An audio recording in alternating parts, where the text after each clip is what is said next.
It's about that time. City News, City News. What's happening in your city? City News, City News. City News, City News. You got love for your city? City News, City News. City Views. City Views. City Views. Oh, City News, City News. City Views. City Views. Oh, City News, City News. City Views. City Views. Oh, City Views, City Views. City Views. City Views. oh, City Views, City Views.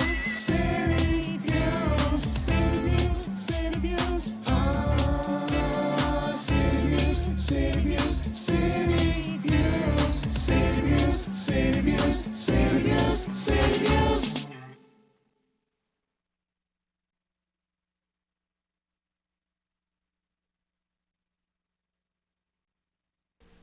Good evening. We're back. That's right. The hat trick is in the house. 3 the hard way. The Mod Squad. I should have my daughter's cap on. Yes.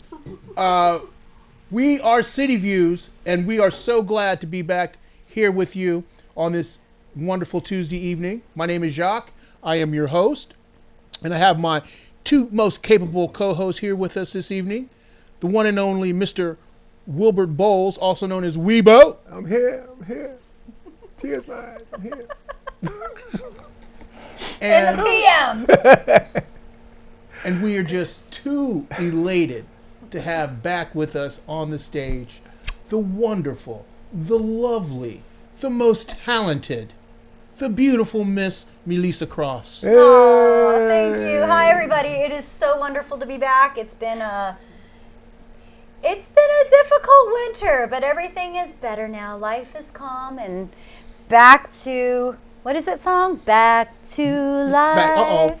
Back to reality. If I didn't know any better, I think Melissa was listening to some hip hop music on the Yeah, way up watch tonight out. from Lakeville. Well, anybody who watched my Facebook Live video just a few minutes ago would have heard it all. Will you be jamming?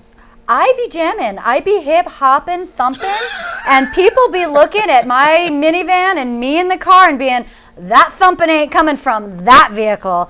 That thumping's coming from another vehicle. No, I kid you not. I have driven by people and they're looking for the thump because I put it loud. And then they look at me and they're like, no. And then I like gangster rap. I do. I like it bad. I like it crude, rude, and socially unacceptable. I don't know why. It started in LA, okay? It started in LA a long time ago.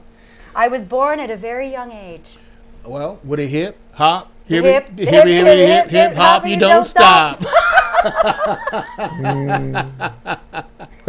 Well, in that case, Melissa. Yeah. So I don't think people would really. I don't think they could wrap their hands around the fact that you're here tonight, game face on, ready to roll. If they would have seen you a few weeks ago, Oh my goodness. and the pain that you were going through, Oh, it was insane. Yeah. you Yeah, know? this flu that people have been getting, it's actually making history. It was called the strain B flu.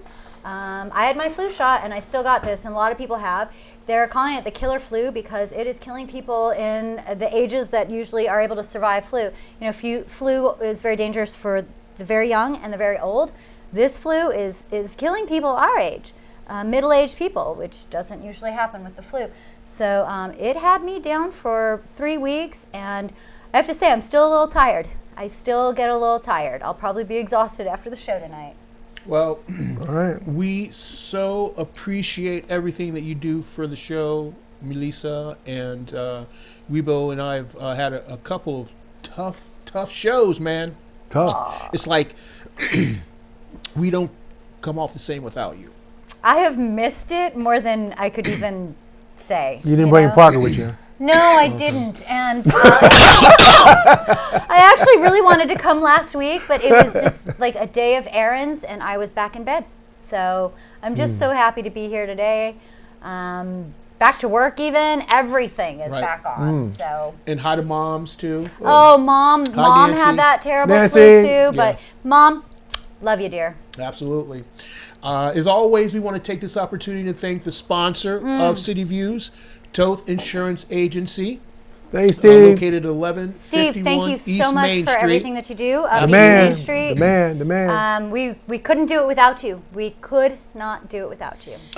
And we also want to thank the rest of the City Views staff, Daniel Yannick, Daniel. videographer, Thanks, Dan. Catherine Pezzi, Oh, Catherine, Kath, our thank you. administrative assistant, Love Hi, you, Bill.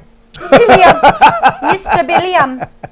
and the latest addition to the City Views staff, Miss Tracy Rowe. Tracy. Oh, my gosh. What a godsend she's been. Tracy. Yeah, Tracy. Thank you. And we are developing a package for businesses who are looking for sponsorships here on City Views. So we'll be doing some outreach, and all you businesses that are looking for additional exposure, please let us know and see what we can work out for you. Absolutely. And we want to remind everybody to subscribe to our YouTube channel at City Views-CT, and check out the website at cityviews-ct.com. Excellent. So we want to make sure that we're getting the word out there to as many people as we can to check out the interesting people, great activities, and cool places that are happening, not only in Torrington, but right here in the northwest corner of Torrington. Yeah, right here. So looking forward to that. So gang, we can in review what was going on. Weebo, I know you had a pretty busy weekend. No, you think so? You can't fool me, man. You can't fool me. Just a little. That's a little. Yeah, tell our audience what was going on, bro. Amy's I had a program on Saturday. Yeah. It was nice. Yes. It was all about the kids. They had Mike Green was there, Mike G, and then another rapper was there. They had some recording artist was there, and it was good. A guy named Gordon, you know Gordon, and some more people was there. The guy from was something like houses, talking about houses and stuff like that. You can, So it was done in conjunction with Black History Month. yeah, So MLK celebration. There you go. Yeah, it was fun. Yeah, and then they had some food downstairs later on. No chicken, but that's okay. No chicken. How Yes. can you not have chicken? They had some Just chicken. They had some say. chicken. Oh, yeah. they did. I'm so gullible. Weebo will not go into an event if there's not chicken. Yeah, chicken. If it's food on the menu with no chicken, then you could scratch Weebo's name off that list. We protested. The next potluck that I have, I am going to make for you my famous oven-baked barbecue chicken. Ooh. I make it with drumsticks, Ooh. sometimes wings, but it's a 2-hour process. Oh. It cooks in that oven, and it bubbles, and it barbecues up, and getting hungry it's already. delicious. Don't worry, you'll be invited too, Jacques. Well, hey, that's an offer I can't refuse. Oven-baked barbecue chicken. It came about in the wintertime when we didn't have the grill, and I somehow figured it out, and it's just an amazing dish, and I will make it for you. Okay, tears my eyes. But you have to be at the house because it has to be eaten fresh, so you can't eat it as leftovers. Oh, okay, that's good. I like it not fresh. a leftover eat. Okay, I eat it. It's Cut gotta be pieces. fresh. I eat a cut pieces. Yeah, see, we can't invite anyone else because, Yeah. Weebo has to make sure Oh, he yeah, has got- all of the food. Oh, Yeah, don't save us worry. some I food. make plenty. Oh, yeah? Yep. You'll You push do. it away and say, I'm full now.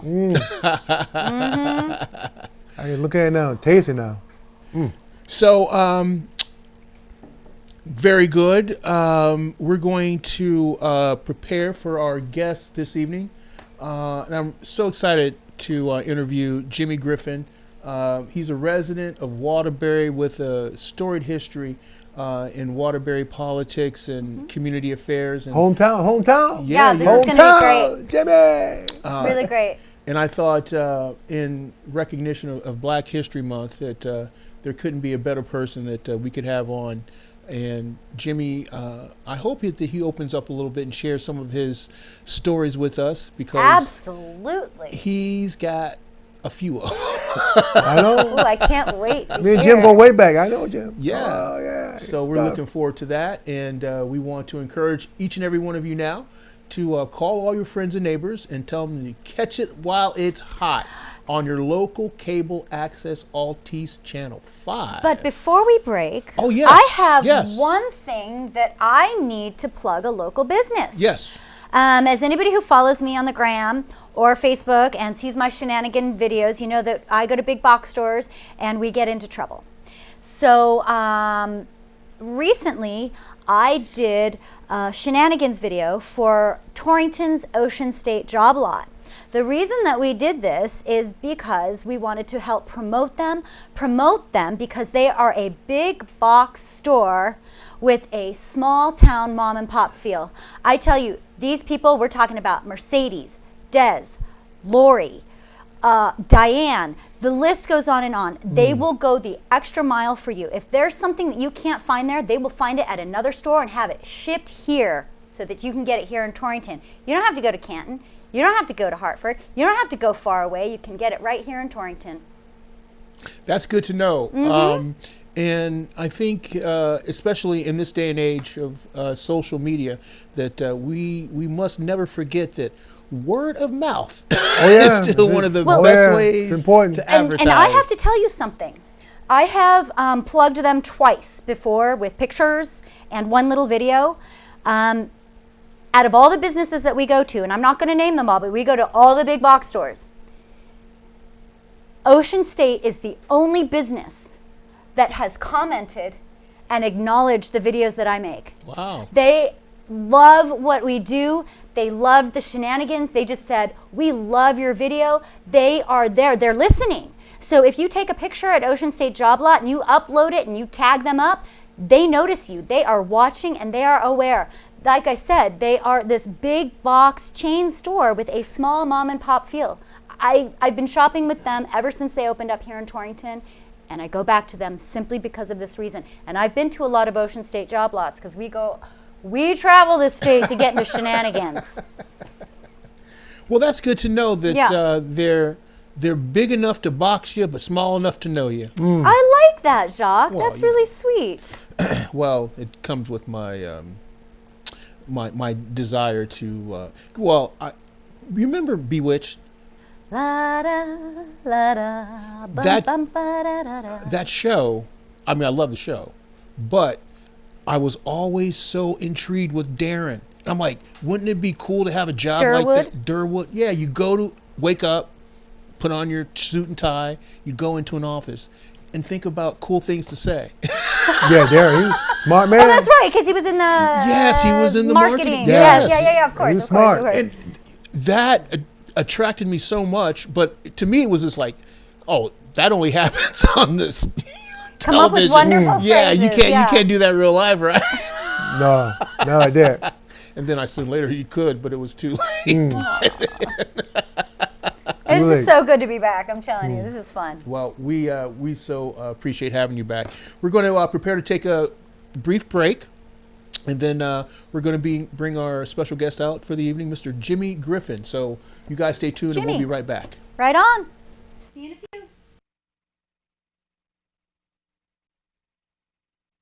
Packers, Viking, Packers, Viking, Viking. Red state, blue state, vegan. Carnivore. We come from different places. Uptown.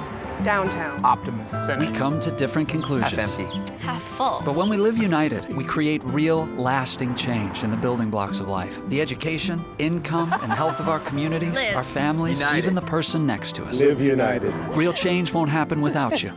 So give, advocate, volunteer, live united. Sign up at liveunited.org.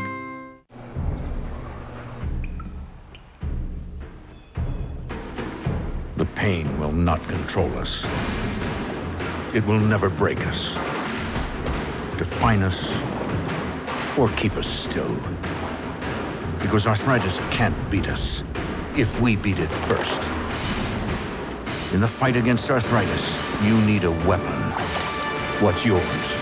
Visit the Arthritis Foundation at fightarthritispain.org. Welcome to Fogel's.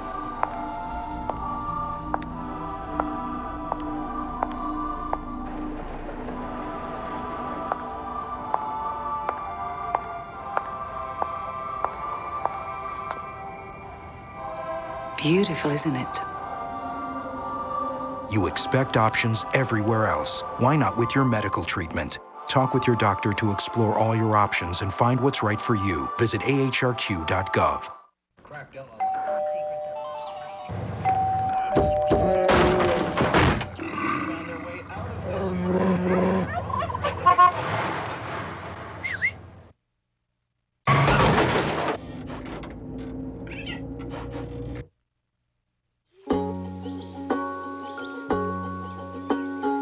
Getting closer to nature can get you closer to your family. Go to discovertheforest.org. And thank you, Doug, for that notification. Ladies and gentlemen, we're back. Again. Just in case you were wondering. And I am thrilled, absolutely thrilled tonight to have as our special guest a gentleman who I met on Facebook. And I'm like, this guy, one day I'd like to meet him. Never thought to have him as a guest on the show, but just came across with a real earthy humanitarian vibe. So as we went back and forth, it dawned on me. I'm like, maybe I should invite him on the show. And I was speaking to Weebo about it, and Weebo's like, "Yeah, that's my homeboy." For years. Yeah, that's for my years. homie. Oh, We yeah. go way back. They ran him out of Waterbury. Oh, yeah. But yeah. I must be honest. The reason why I felt it was important to bring you here, especially in lieu of it being Black History Month, is because you have such a storied presence in not only Waterbury, but throughout the state, especially where it concerns issues that pertain to the Black community and outreach efforts to get those issues in the forefront where they can actually have an impact on the community. So first of all, I want to welcome you to the show. And thank you for coming up. Thank you for inviting me. Well, hey, man, sometimes, you got to do what you got to do. So now that you're here, please, Jimmie, talk to us a little bit about your time in the city of Waterbury and your associations with the NAACP and your tenure in Waterbury politics. Well, basically, I was born in Columbia, South Carolina, and I grew up in Waterbury. I came here when I was 9 months old. So I really just will say I'm a native of Waterbury. I went to school and got in a little trouble as a teenager and ended up going to New York to live in New York, in Brooklyn, New York, and ended up going to the March on Washington in 1963. And that was really when I got a sense of, what was going on. Right after that, I worked at the 64-65 World's Fair at Flushing Meadows, New York, which really gave me a sense of humanity because I met people from all over the world and stuff. So, that's basically where I came from. And then I got involved in Veterans Affairs, basically when I came out of came out of South Korea. I was on the hostile fire zone. South Korea, huh? Yeah, I was in South Korea. Okay. But I was on the hostile fire zone in the Korean DMZ. Yeah.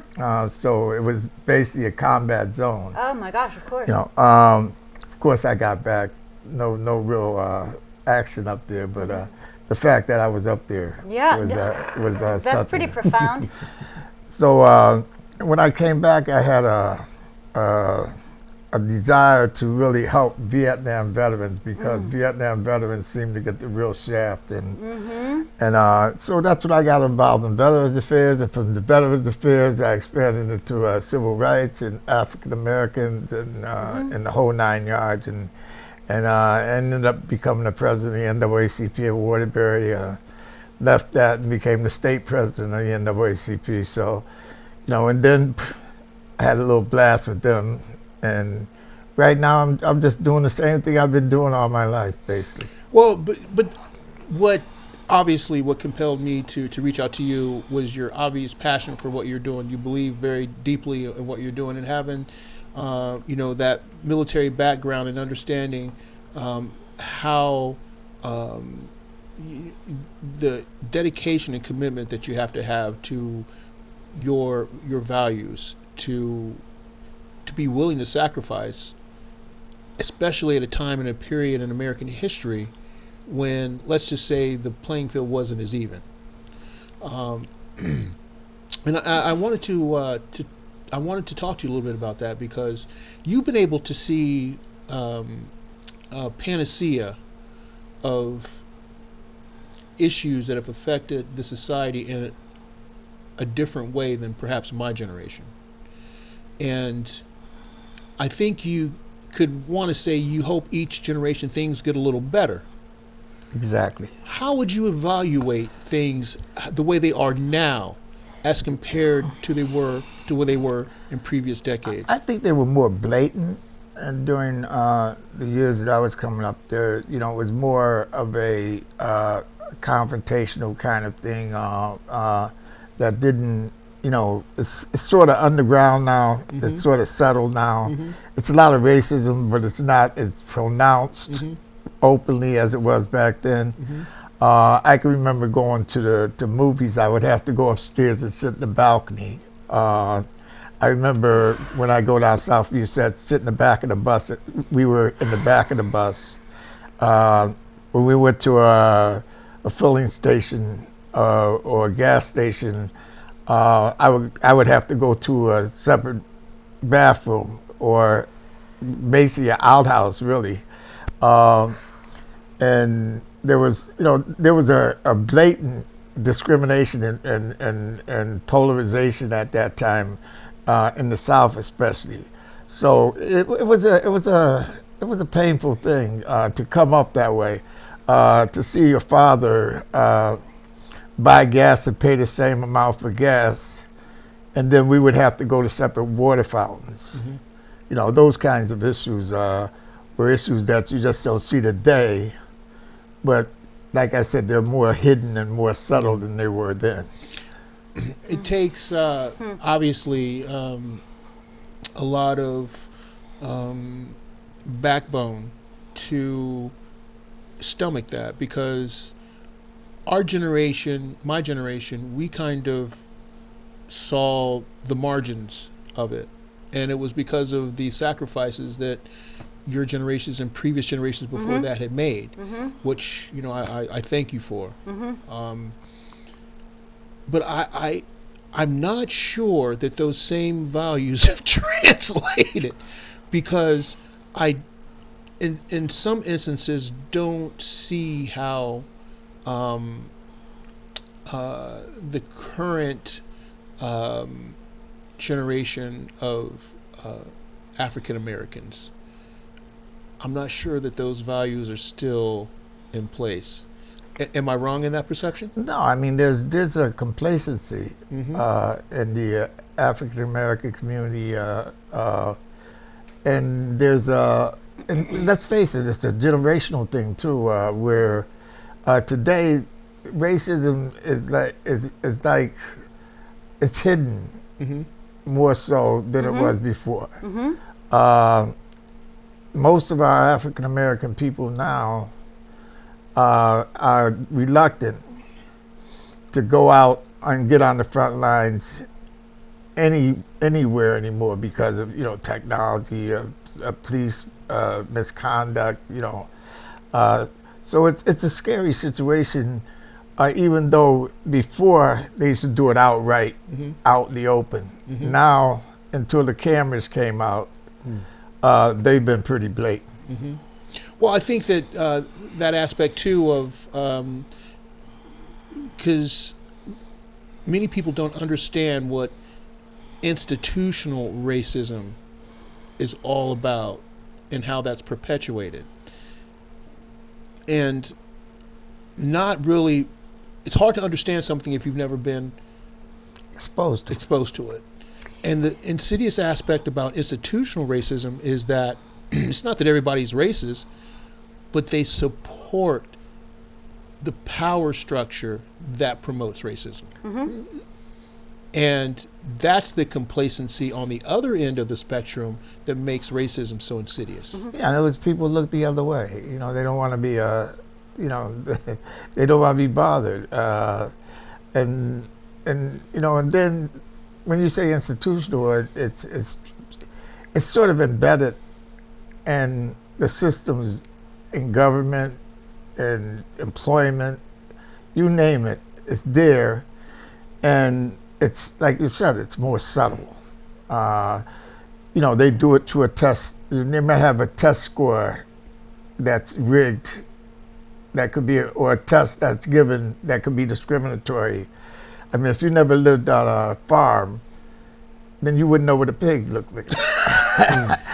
Especially if it had lipstick. And you might laugh at that, but the interesting that's, you know, it's true. Yeah, if you have a test and you're testing somebody, and you're testing them about a suburban area and what happened in suburbia, they wouldn't have a clue. And a lot of tests were discriminatory in that sense, because they presented situations that we weren't exposed to, and therefore we couldn't pass the test. Absolutely. You know, so those are the kinds of things. I remember the firefighters in Bridgeport back in the day when they had to form a Firebird group.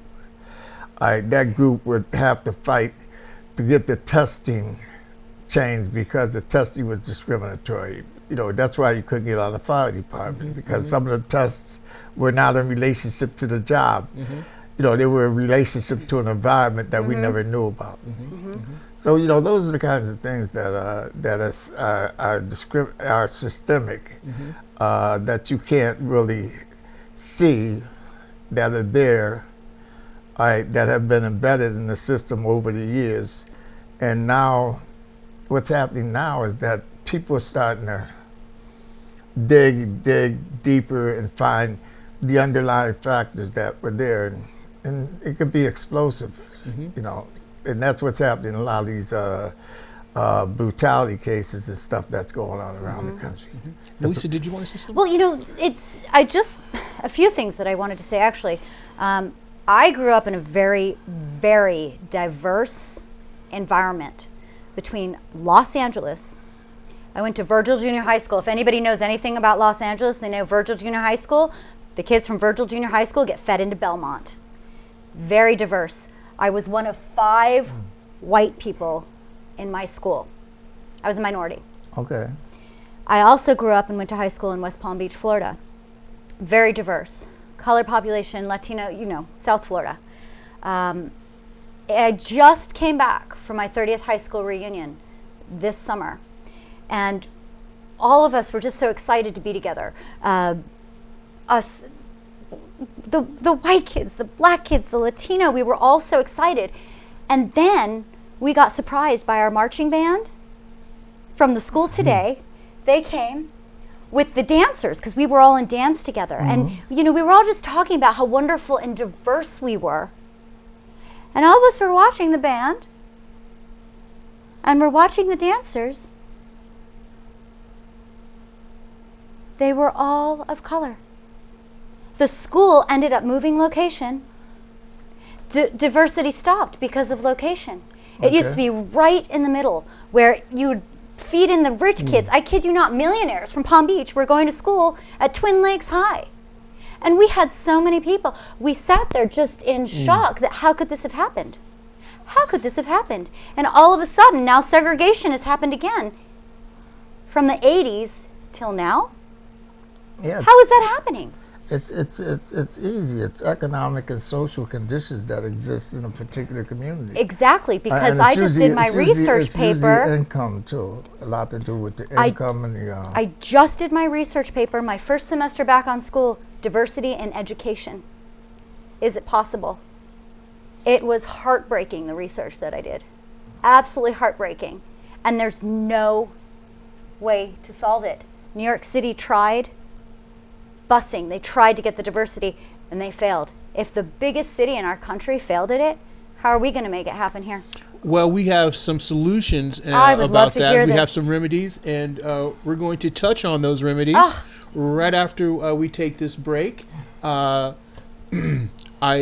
definitely appreciate your perspectives on this issue, but I don't want to get so bogged down into the past that we don't lean forward. No, that's it. And we look always talk about at the future. some very actually quite simple solutions that we can do in order to bring more diversities to our community. And I look forward to this. We're going to be talking about that. So This is fantastic. you guys stay tuned. We're going to be back with more. We got our What's Cooking segment coming up with State Rep Michelle Cook, and of course more with our special guest tonight, Mr. Jimmie Griffin.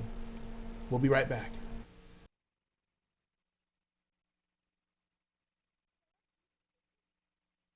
Shelters are the best places to find a new pet. What a perfectly beautiful little lady. That's where you'll discover healthy, loyal, and loving animals. You little rascal. Eager to become a part of your family.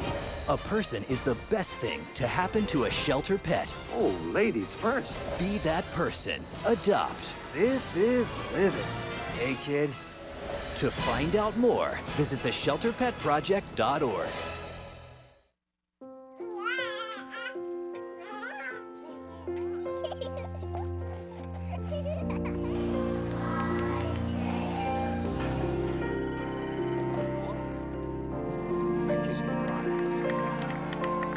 A full life, measured in seats, starts with the right ones early on. Car crashes are the #1 killer of children 1 through 13. Learn how to prevent deaths and injuries by using the right car seat for your child's age and size. I've always said that you can't change what you don't acknowledge. So let's acknowledge this. 1 in 6 Americans now struggle with hunger. These are our co-workers, our neighbors, our friends. The problem is closer than you think. But so is the solution. This is a changing day, not just in your life, but in the lives of many, many others. Join me by visiting feedingamerica.org and find your local food bank to help. I'm Dr. Phil, and together we're Feeding America. You're on your way to meet up with friends, but you can't seem to get anywhere quickly. You don't want your friends to be annoyed, so you text. You're on your way.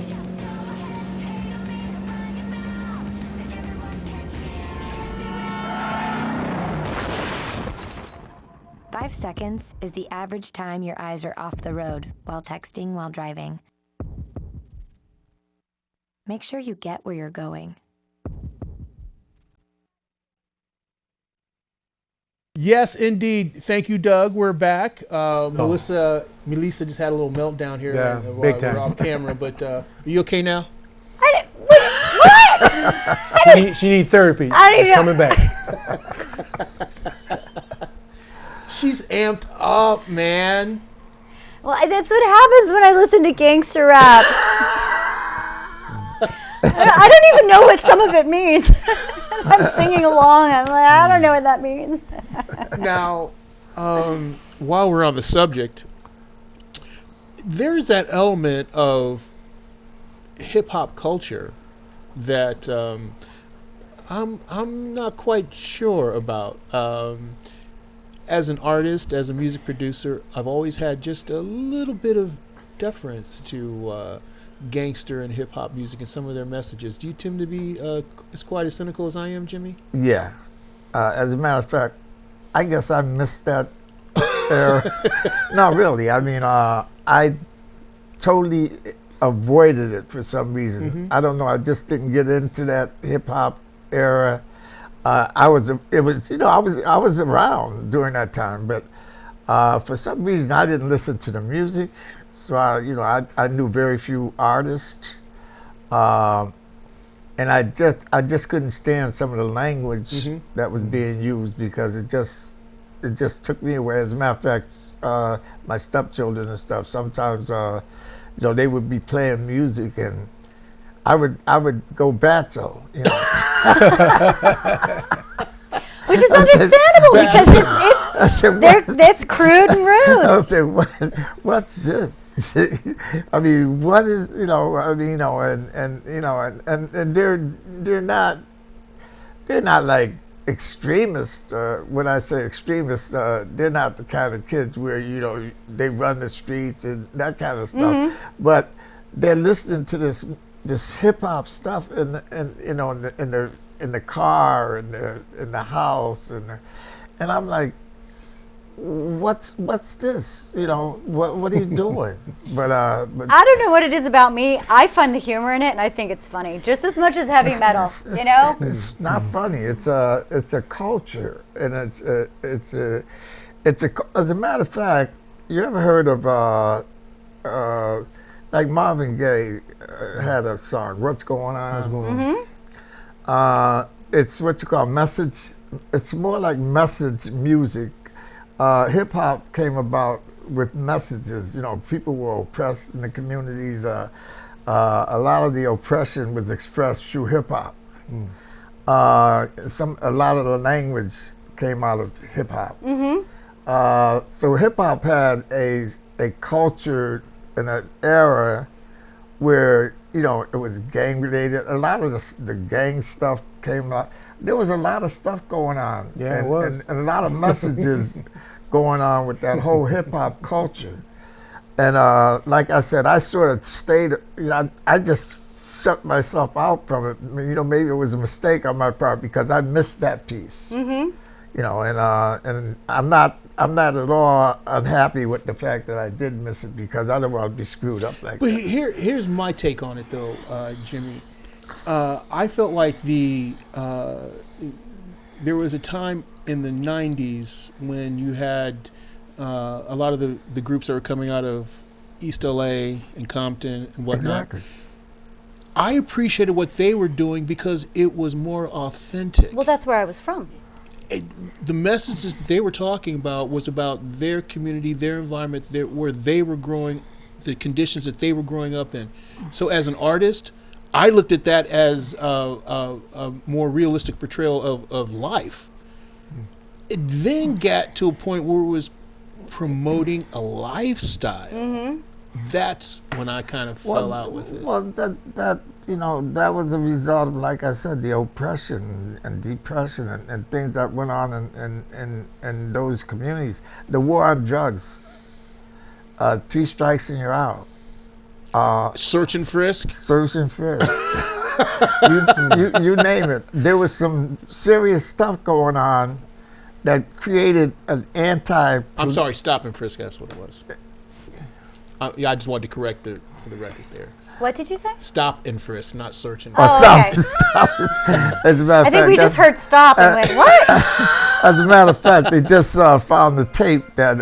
Yes. Yeah, that Bloomberg. Yes. And they just released it this morning. Yeah.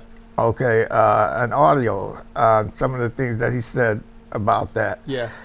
You know, we're in a dire situation right now with this whole race issue is the key issue that's driving force behind this whole election. They don't want to talk, but they're talking about it. As a matter of fact, what's his name? Stayer brought it up the other night in the debate. And if he didn't bring it up, I don't think they would have talked about race Friday night. So race is a black vote. The black vote, never before has so many people been trying to solicit the black vote. So something's going on, you know.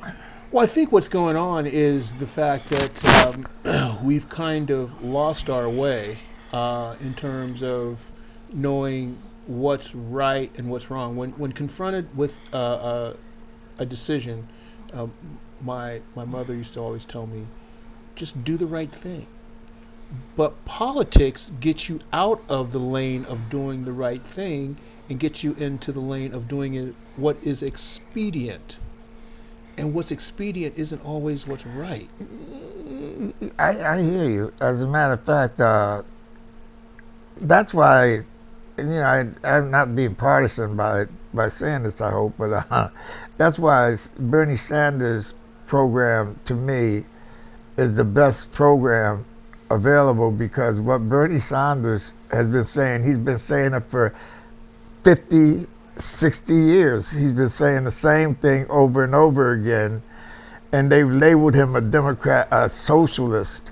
But we have socialism in our system already. Welfare socialism, housing assistance is socialism. Corporate socialism. Corporate socialism. So socialism is a part of the government structure anyway. They're just trying to make it something that is taboo so that they don't have to deal with equality in the system. Well, and socialist is a bad word, and it's just at this particular time not necessarily the best thing to be associated with in this particular ethos. With that being said, let's get Michelle on. Let's see what's cooking. See what's cooking. Good evening, Michelle. What's cooking? Some chicken. Is that we both said some chicken. Yeah, if only. He didn't come by your house yet?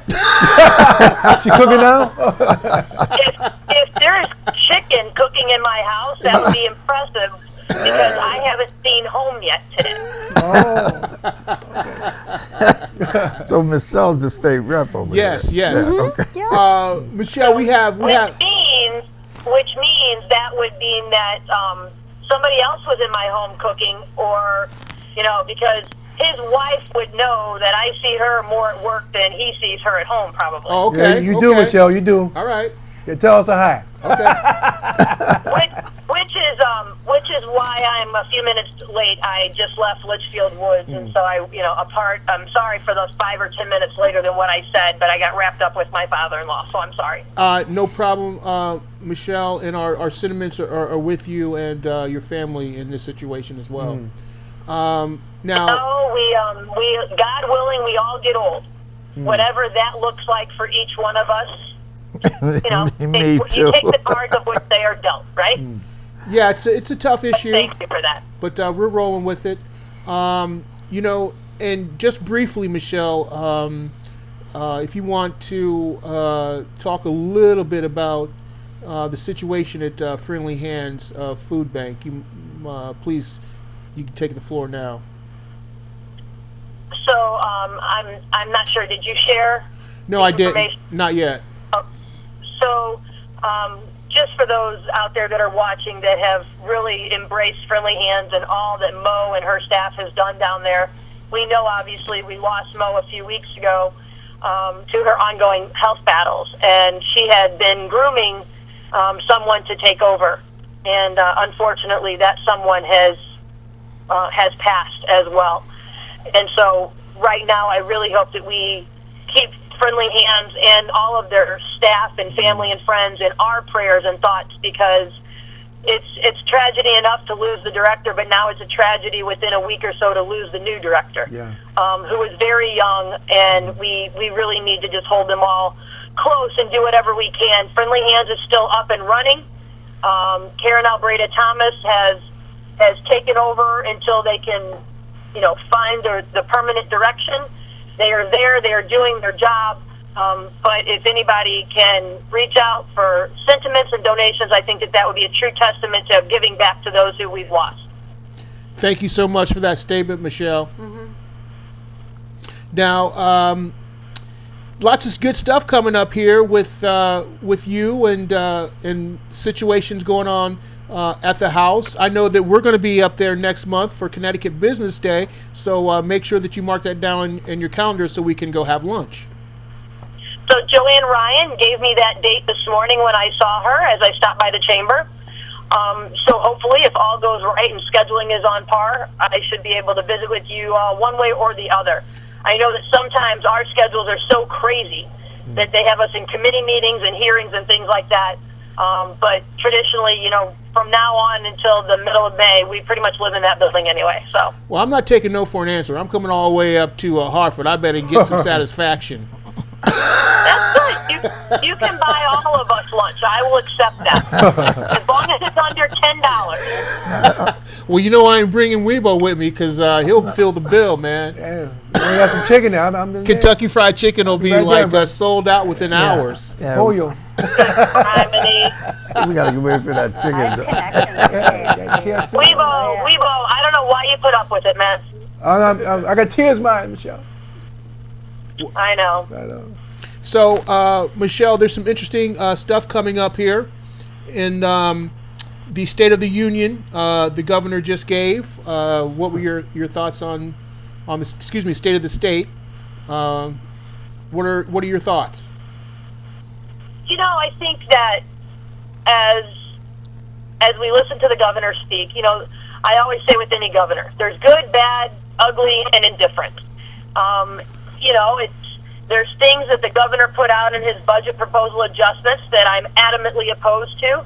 There's cuts that he's made that are really detrimental and vitally important to the livelihood of our folks. You know, things that we legislated last year that he's felt the need to propose to pull back or cut or push off, which quite frankly we're going to push back on. You know, so just because he has addressed some changes doesn't mean we have to accept them. That's all part of the process, and that's, you know, that's kind of where we are right now. You know, he spoke very directly on our situation with the infrastructure, as you and I, and we have all spoken about that on this show more than one time, and about the improvements to our infrastructure that is vitally important to becoming a player in the business market, and being able to compete with those that surround us. You know, I don't know if he could have said it any more clearly or direct. We have to do something. You know, and there is a cry for safety. He spoke about how important it was for our rainy day fund to stay where it is, that our bond rating is up, which means our borrowing interest is down, which is a win-win for the state.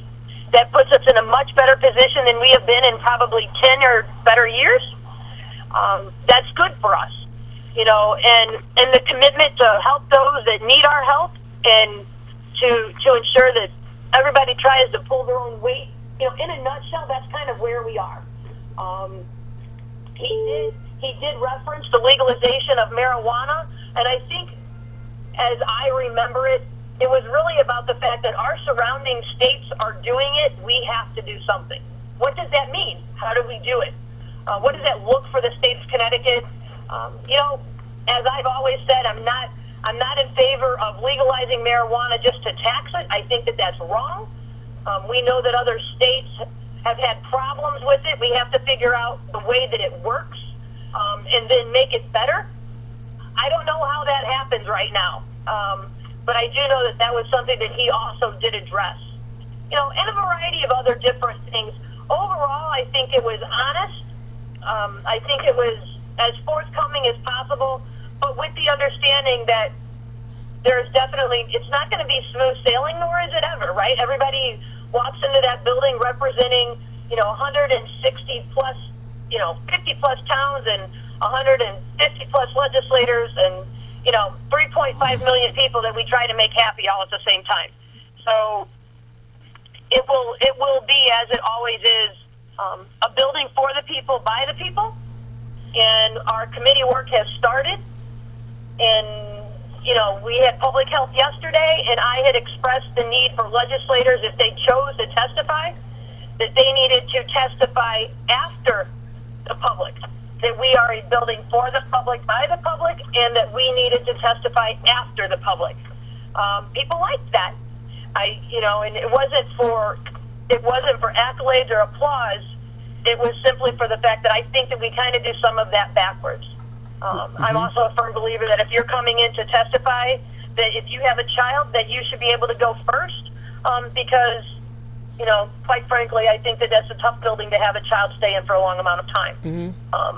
But, you know, we have started the process. I'm trying to put on my Facebook page every day the agendas of the committees, the public hearing dates of the committees. I'm trying to get that out there.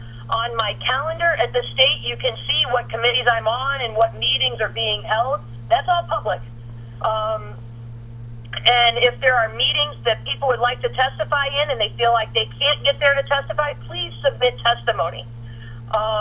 Send it to my email if you can't submit it on your own, and we will submit it for you to the committee of which you feel it needs to get there to. Well, Michelle, as always, we so much appreciate your contributions to the show.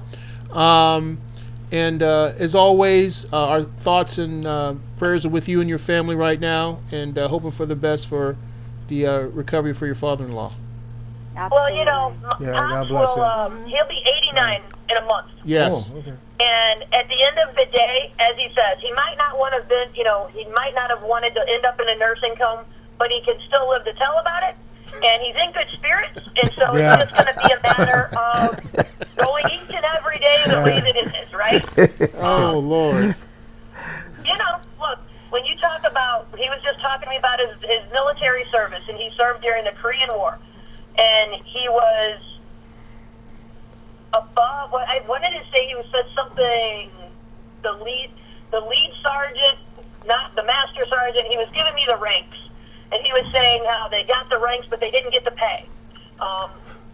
You know, right. it's interesting how things kind of go full circle and the things that we fight for. And I think that we truly need to listen to those people that have walked this earth before us and experienced things that we are truly experiencing today, and learn from that history. If we don't, shame on us. I couldn't have said it better myself, Michelle, and your words are definitely poignant and timely. So thank you again. I'll be in touch, and we'll look forward to hearing from you again next week. Perfect. Thanks all. You have a great night. Thank you, Michelle. Bye, Hey, Michelle. Michelle. Thanks for calling Good in. night. Sound my wife. Good night. Great night. Good evening. Thanks for calling City Views.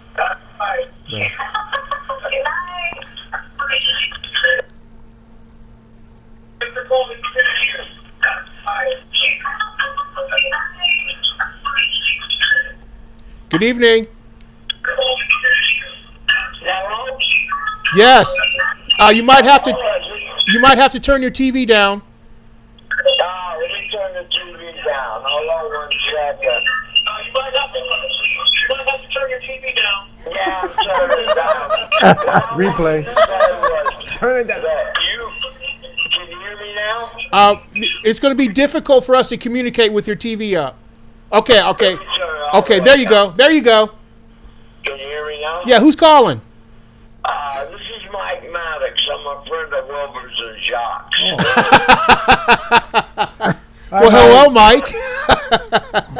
But what I wanted to say to Jacques was that, you know, he makes me feel good, man. If I see him downtown, he's not too good to say hello or, you know, give you a wave or whatever. And Wilbur got me involved in his church. He's, you know, taking me to open mics. He's really a good guy, you know. He goes out of his way for people. Well, that's what it's all about.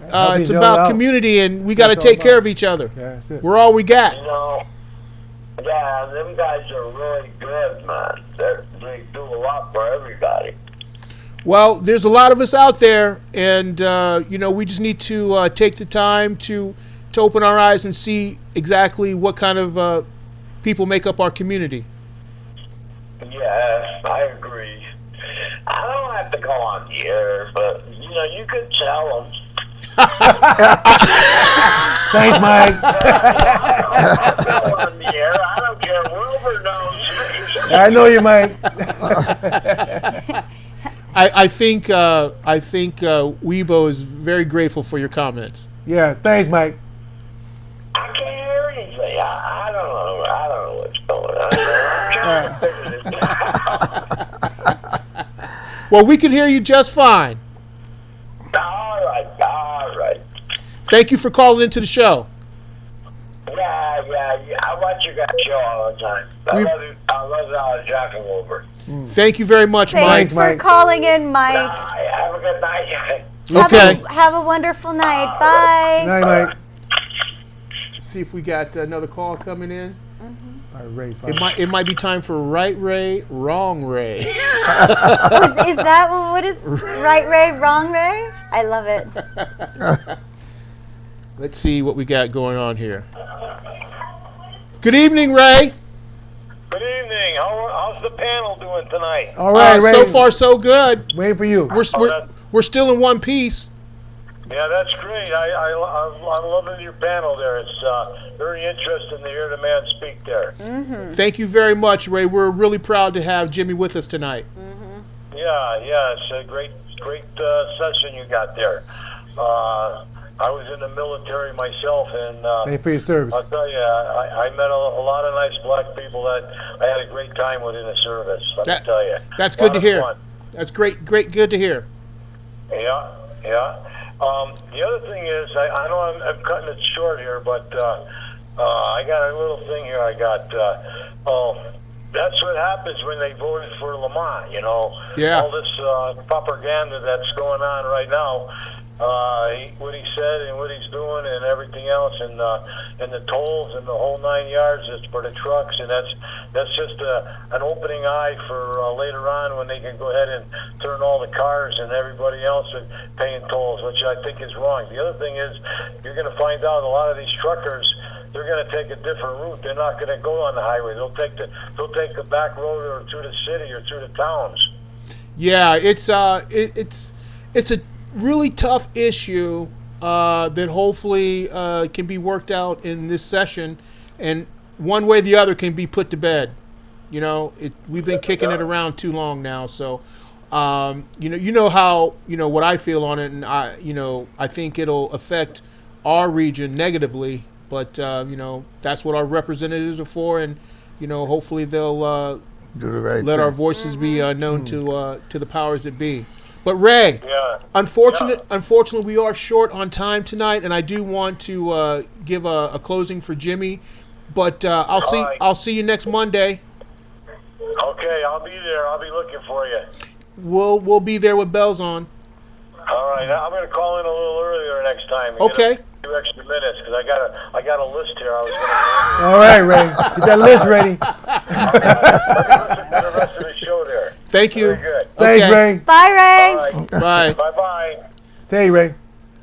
Now, Jimmie, I just want to let you know that we're going to plan on having you back. Okay. Because we're in the process now of putting together some community conversations where we can actually talk about these things in a way that, in a form that people can be comfortable and not be intimidated sharing their views on both sides of the issue.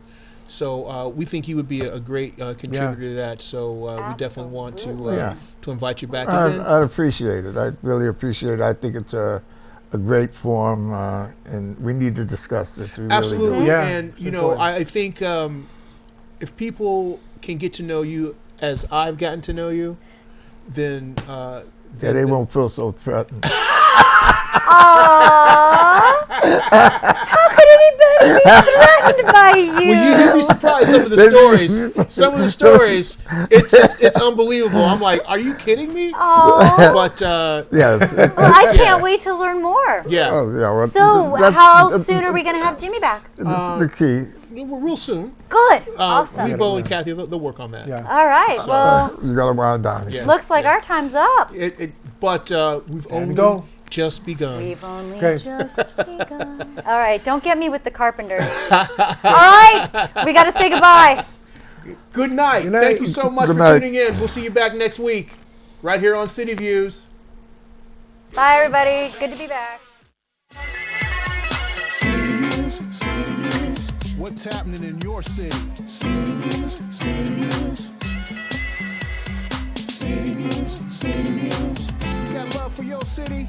City Views, City Views. City Views, City Views. City Views, City Views. City Views, City Views.